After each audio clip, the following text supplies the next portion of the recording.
Right, here, put the inner up inside this shelter here, this pavilion. Perfect.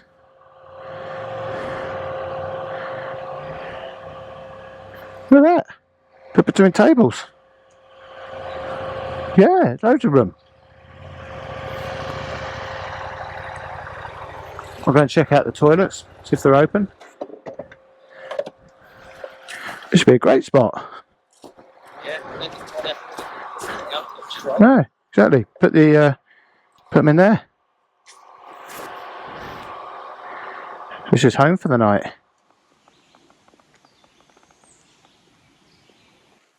So Charlie is becoming a chambermaid. He's cleaning the.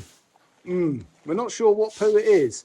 Whether it's definitely poo. bat poo, rat poo, raccoon poo, or is it Pooh Bears? Poo. No, Pooh Bears in Paddington. This is home for the night. We have our own pavilion. We have banqueting tables. No banquet. So today it's been quite an eventful day, actually. Myself and Charlie came across a game warden, wasn't he? Yeah. He was a game warden. Game warden. He had a small bear in a bear trap that he was letting out, actually, where we were looking at camping. So it was quite cool that we found him because we wouldn't know him. Saw that, escape. Well, he didn't escape, I kicked him out, didn't he? Yeah, Give him a shove, give him a few claps, and off he went. So that was quite nice. I had a chat with him. And then we found this campsite, which there's nobody else in. It's just me and Charlie, the bikes, our tents, our detached pavilion. Charlie's going to put the beatbox on. We're going to have a bit of a dance. I'm going to go down to the creek and I'm going to wash me, all about hygiene. As Charlie's found out, I do like to have a knob wash. Do like to wash myself, keep myself clean. Anyway, I'm going to show you the creek. It's beautiful. Walk with me. So it's just the little bridge down here to this creek. And it's all right. I'm going to sneak down. I'm going to make sure there's no snakes because we are in snake country as well as bear country.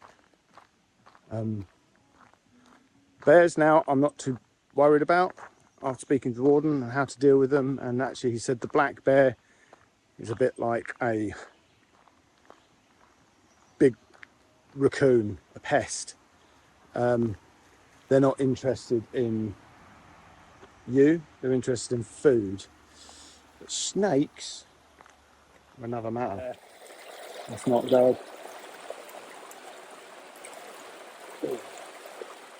Quite nice.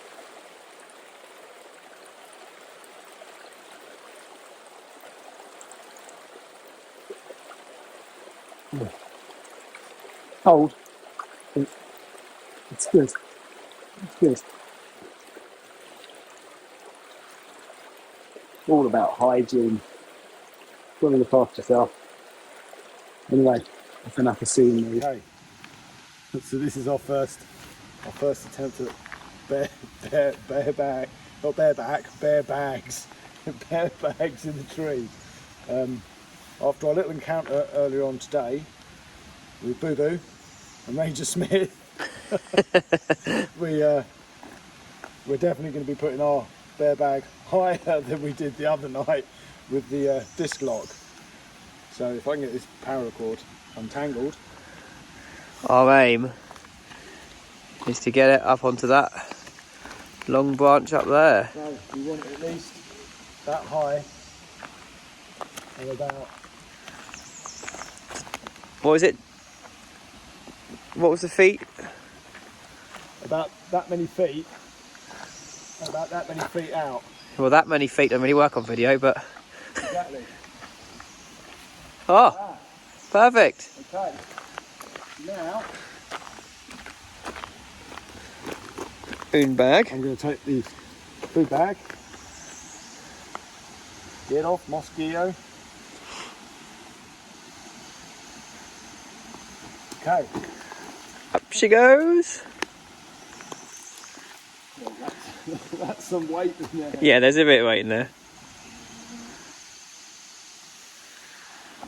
I didn't have to do this anywhere else.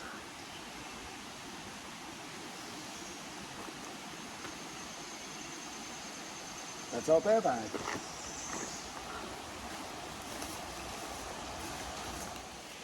Let's just hope Boo Boo doesn't understand how to undo the knot. Bear bag. Let's hope.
So I'm here at Gettysburg at the battlefield. So the line I'm at here, unfortunately can't see behind the trees, there's rows and rows and rows of cannon. This was the Confederate side. And then way over there in the distance, there's another man on a statue about there. And that was the Yankees, or the US Army. And the battle lasted 3 days here, and some 59,000 were wounded or killed, which is the same amount that happened in the whole of the Vietnam War. Heard a lot about the American Civil War, never really knew much. It's never taught to us in England, so it's been nice to have a tour around from Jack. Not Jack, I don't know where I got Jack from. Jack Beckett is on my mind. Armour embarkation from Kevin. Yeah, it's been an education. Really enjoyed it. Come to the military or World War II American Experience Museum, Gettysburg. Oh, air conditioning. Oh, Jeeps. Oh, slack grill. You're going to be in your... Oh, yeah. Slat. GPW. So I'm in the Gettysburg World War II Museum. Oh, I think I pissed off the curator guy who's doing the talk, because I knew a lot more about Jeeps than he did. He did know stuff, don't get me wrong, but I'm a rivet counter when it comes to Jeeps, so I pointed out a few things, and I think he just wanted to poke me in the eye with with a bayonet or something. But yeah, it's nice to see green stuff. And this one's for Jim Clark. I will send you some pictures of that.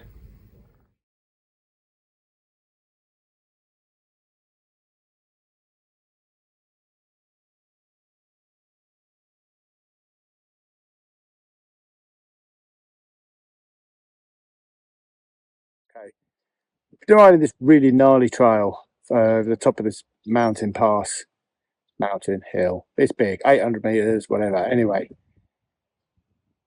we got to the road, and Charlie's nowhere to be seen. I'm not sure whether he's carried on along the road. I've been riding along it for 5 or 6 miles. It isn't anywhere. I don't know whether he's gone to the end of it. I've also got this horrible feeling that he might have gone off the edge of one of the drops. Now my question is, do I ride back looking for him? Hold on.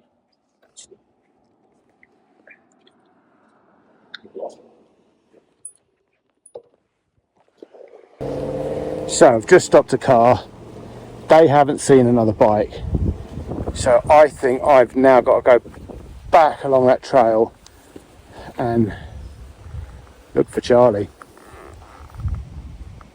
Because,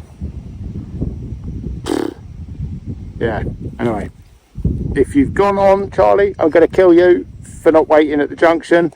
And if you're off the cliff and you're dead, then you've killed yourself. There you go.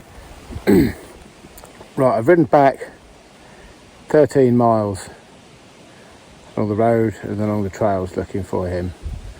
I've looked off all the drop-offs that I can kind of figure possibly he could have gone down. Can't see him anywhere. I'm hoping that he's carried along on the road. If he has, I'm pissed because he should have waited at the junction. If it was me, I'd have waited at the junction. But also, if it'd been me who crashed, how long before he was coming back to look for me like I'm now looking for him, if he's crashed? If that makes sense.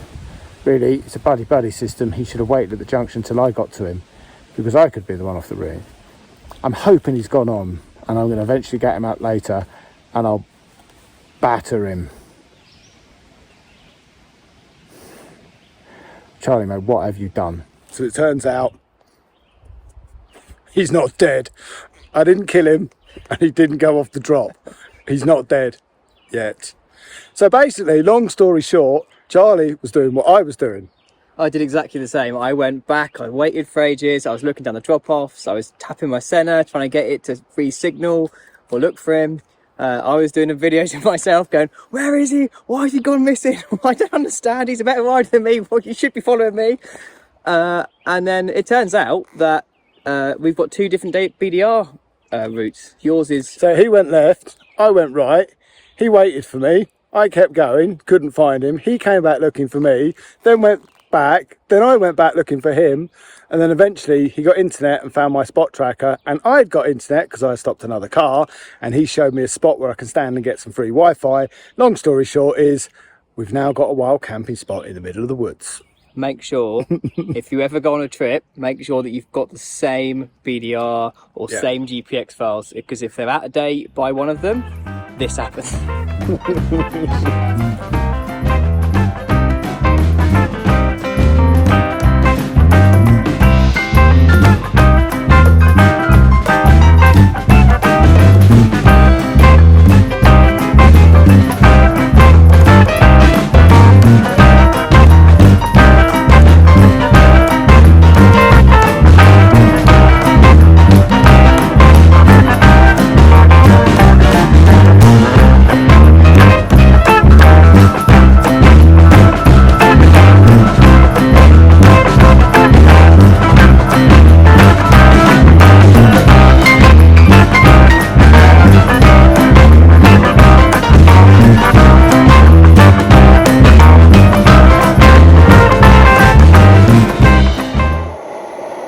Smells good. And tomatoes with some seasonings.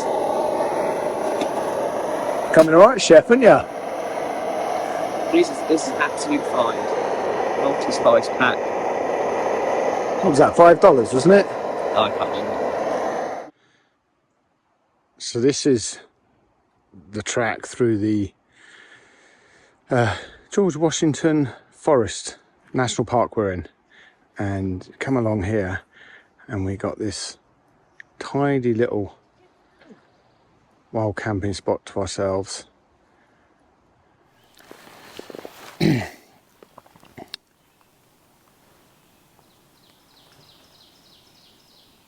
So that point in the Appalachian Mountains was kind of a little backstory of where I'm at now.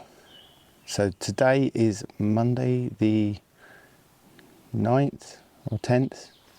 I don't know, let me have a look at my watch. It will tell me. Monday the 10th. So I've actually been, today, 2 weeks ago today is when I landed. I've not been great with getting footage, content to tell my story, but what I will do is I will put a little montage and a little bit of narration for the last sort of 2 weeks together for kind of my first episode, I suppose. And then from then on, I'm going to try and be more regular with my content making, storytelling, how I'm going to tell that story, how I'm going to record it, how I'm going to edit it. At the moment, I actually genuinely haven't got a clue, because I'm enjoying my journey so far through my eyes and not through a camera lens, but I do also want to document it for myself. I have been writing my journal. I'm a week behind on that because at the end of the day I've been knackered. So as of today, June the 10th, I am going to make more of an effort to record my story.